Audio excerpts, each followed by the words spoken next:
Hello students, welcome to my channel KDS classes Chakalvanshi. मैं हूं संयोगिता सिंह और आज का हमारा टॉपिक है present indefinite tense interrogative sentence. अगर अभी तक आप मेरे चैनल से नहीं जुड़े हैं तो प्लीज़ इस चैनल को सब्सक्राइब करके बेल आइकन को प्रेस करें, जिससे सारी वीडियो आपको सबसे पहले मिले। वीडियो पसंद आए तो लाइक करें, अपने फ्रेंड्स को शेयर करें। किसी भी क्वेश्चन के लिए कमेंट बॉक्स में लिखें। तो चलिए स्टार्ट करते हैं। Present indefinite tense interrogative sentence. सबसे पहले हम इंटेरोगेटिव सेंटेंस क्या होते हैं ये जान लेते हैं। इंटेरोगेटिव सेंटेंस मीन्स प्रश्नवाचक वाक्य। ऐसे वाक्य जिनसे हम किसी से प्रश्न पूछते हैं उन्हें हम इंटेरोगेटिव सेंटेंस या प्रश्नवाचक वाक्य कहते हैं। प्रश्नवाचक वाक्य दो तरह के होते हैं। पहला तो वे प्रश्नवाचक वाक्य जिनका उत्तर हम यस या नो में दे सकते हैं।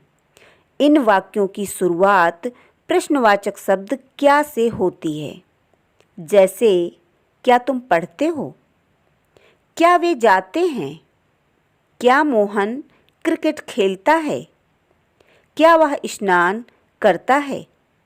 अब आपने यहाँ पर देखा कि इन वाक्यों की शुरुआत क्या से हो रही है, अर्थात प्रश्नवाचक शब्द से ही इन वाक्यों की शुरुआत हो रही है।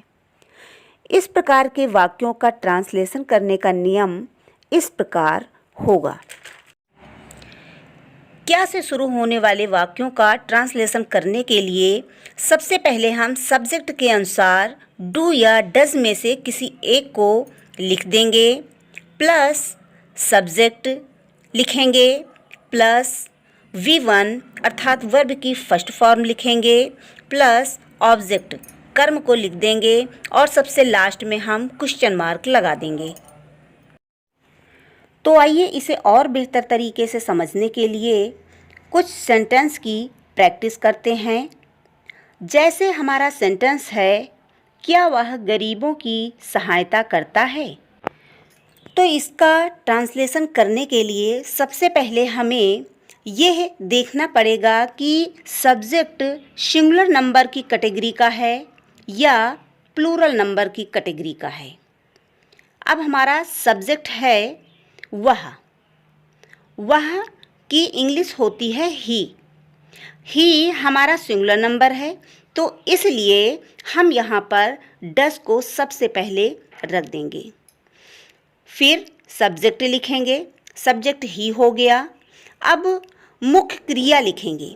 मुख्य क्रिया इसमें सहायता करना, हेल्प मीन्स सहायता करना, तो does he help the poor और क्वेश्चन मार्क। अगला सेंटेंस इसी तरह से है, क्या तुम पुस्तक पढ़ते हो। तो सबसे पहले हम इसमें भी सब्जेक्ट हमारा तुम है और तुम हमारा प्लूरल नंबर की कैटेगरी का है, तो इसलिए यू के साथ में हम डू का प्रयोग करेंगे। तो सबसे पहले हम यहाँ पर डू को रख देंगे, फिर सब्जेक्ट यू, उसके बाद पढ़ते हो read a book, do you read a book. इसके पश्चात सेंटेंस है, क्या चिड़िया आकाश में उड़ती है। तो चिड़िया एक सिंगुलर नंबर है, तो इसलिए यहाँ भी हम डज को सबसे पहले रखेंगे। डज द बर्ड, उड़ती है, वर्ब की फर्स्ट फॉर्म लिखेंगे फ्लाई, कहाँ उड़ती है, आकाश में, in the sky. Does the bird fly in the sky. क्या तुम उसके घर जाते हो। अब इसमें सब्जेक्ट है तुम और तुम हमारा प्लूरल नंबर की कैटेगरी में है, इसलिए तुम के अनुसार यहाँ पर हम सबसे पहले डू लिखेंगे, फिर सब्जेक्ट यू, फिर जाते हो गो टू इसलिए लगाया जाता है, किसी गंतव्य स्थान के लिए हम टू का प्रयोग करते हैं। तो do you go to his house, उसके घर जाते हो। ये तो हो गए क्या से शुरू होने वाले सेंटेंस। और दूसरे प्रकार के प्रश्नवाचक वाक्य वे होते हैं जिनमें प्रश्नवाचक शब्द वाक्य के बीच में होता है। इन्हें हम डबल इंटेरोगेटिव सेंटेंस कहते हैं। जैसे तुम कहाँ जाते हो, वे कब जाते हैं, मोहन कहाँ क्रिकेट खेलता है, वह स्नान कब करता है। इस प्रकार के वाक्यों का ट्रांसलेशन करने का जो स्ट्रक्चर है वो इस प्रकार है। सबसे पहले WS फैमिली, उसके पश्चात सब्जेक्ट के अनुसार डू या डज, उसके बाद सब्जेक्ट, फिर वर्ब की फर्स्ट फॉर्म, फिर ऑब्जेक्ट और लास्ट में क्वेश्चन मार्क। तो सबसे पहले आइए हम समझ लेते हैं कि WS फैमिली मेंबर्स कौन कौन से होते हैं। ये है WH फैमिली मेंबर्स के वर्ड। व्हाट मीन्स क्या, हु मीन्स कौन, व्हेन मीन्स कब, हाउ मीन्स कैसे या किस तरह, व्हिच मीन्स कौन कौन से, वेयर मीन्स कहाँ, एक्सेट्रा। इसे और बेहतर तरीके से समझने के लिए आइए कुछ एग्जाम्पल्स देखते हैं। जैसे तुम्हारा भाई कब आता है। इसको ट्रांसलेट करने के लिए सबसे पहले हम WH वर्ड को लिखेंगे, अर्थात प्रश्नवाचक शब्द की मीनिंग को। और इस वाक्य में प्रश्नवाचक शब्द है कब, तो लिखेंगे सबसे पहले हम व्हेन, और उसके बाद में डू या डस को सब्जेक्ट के अनुसार लिखेंगे। अब तुम्हारा भाई जो कि सिंगुलर नंबर है, इसलिए यहाँ पर हम डच का प्रयोग करेंगे। फिर सब्जेक्ट लिखेंगे, सब्जेक्ट है तुम्हारा भाई, योर ब्रदर, और V1 वर्ब की फर्स्ट फॉर्म कम, और उसके बाद में क्वेश्चन मार्क। तुम्हारा भाई कब आता है, तो इसका ट्रांसलेशन होगा When does your brother come? तुम क्या पढ़ते हो। इसके लिए सबसे पहले हम लिखेंगे क्या की मीनिंग। लिखा हमने व्हाट।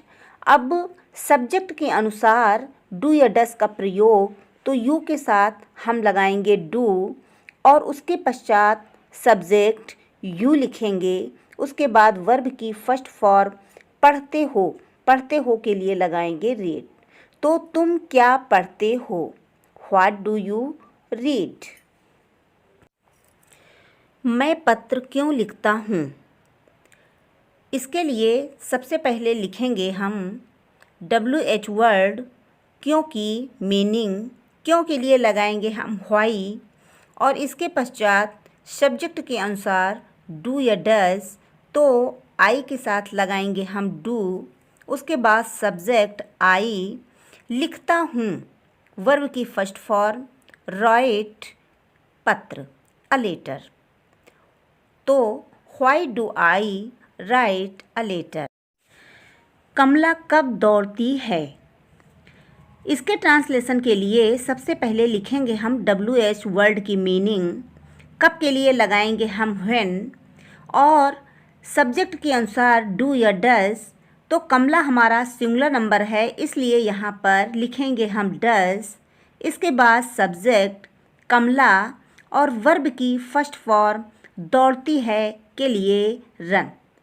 तो व्हेन डज कमला रन। ये तो हो गया इंटेरोगेटिव सेंटेंस। और इसी तरह से जब हम इंटेरोगेटिव निगेटिव सेंटेंस बनाएंगे तो नॉट का प्रयोग हम सब्जेक्ट के तुरंत बाद करेंगे। जैसे क्या राम गांव नहीं जाता है, तो इसके लिए हम लिखेंगे does Ram not go to village. अब इस वाक्य में सब्जेक्ट है राम, और राम के तुरंत बाद नॉट का प्रयोग किया गया है। अगला सेंटेंस है वे रोज स्नान क्यों नहीं करते हैं। तो इसके लिए हम लिखेंगे why do they not bath daily. तो इसमें सब्जेक्ट है हमारा वे के लिए हमने यहाँ दे लगाया, और दे के तुरंत बाद नॉट का प्रयोग किया गया है। आई होप कि ये चैप्टर आपकी समझ में आ गया होगा। और अब लास्ट में आपके लिए एक एक्सरसाइज है जिसको आप ट्रांसलेट कीजिए, इसकी प्रैक्टिस कीजिए, इसके सेंटेंस बनाने का प्रयास कीजिए और इस एक्सरसाइज का ट्रांसलेट आप कमेंट बॉक्स में भी कर सकते हैं। तो मिलते हैं एक न्यू वीडियो के साथ, तब तक के लिए धन्यवाद।